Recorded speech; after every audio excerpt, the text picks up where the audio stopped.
তৃণমূলের অপশাসনে তিতিবিরক্ত পশ্চিমবঙ্গ এখন প্রত্যাখ্যানের জন্য তৈরি। মালদায় আসার আগে ফের চড়া সুর প্রধানমন্ত্রীর। মানুষ বিজেপিকে চায় বলে দাবি।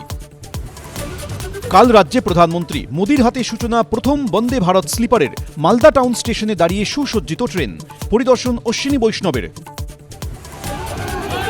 এসআইআরের শুনানির নামে হয়রানির অভিযোগ, বিক্ষোভ, অবরোধ। ভাঙড়ে বিএলওদের বিডিও অফিস অভিযানের ধুন্ধুমার। নন্দীগ্রাম, বীরভূমে গণ ইস্তফা।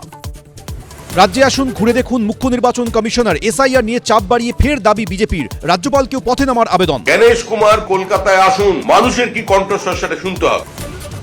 কয়লা পাচারের কালো টাকা নিয়ে মুখ্যমন্ত্রীর অভিযোগ। এবার 100 কোটির মানহানির মামলা শুভেন্দুর। নিজে কুকথা বললে মনে থাকে না, খোঁচা কুণালের। ভোটের রাজ্যে এবার শিলিগুড়িতে মহাকাল মন্দির। বিশ্বের উচ্চতম মহাকাল মূর্তিও আমরা তৈরি করছি, দোয়া করবেন। হিন্দু ভোট পাওয়ার জন্য নারকেল ফাটিয়ে বেঁধাচ্ছেন। কোমায় থাকলেও চিকিৎসায় সাড়া দিচ্ছেন নিপা আক্রান্ত কাটোয়ার নার্স। করোনার মতো গাইডলাইন সরকারের। সংস্পর্শে এলে 21 দিনের হোম কোয়ারেন্টিনে।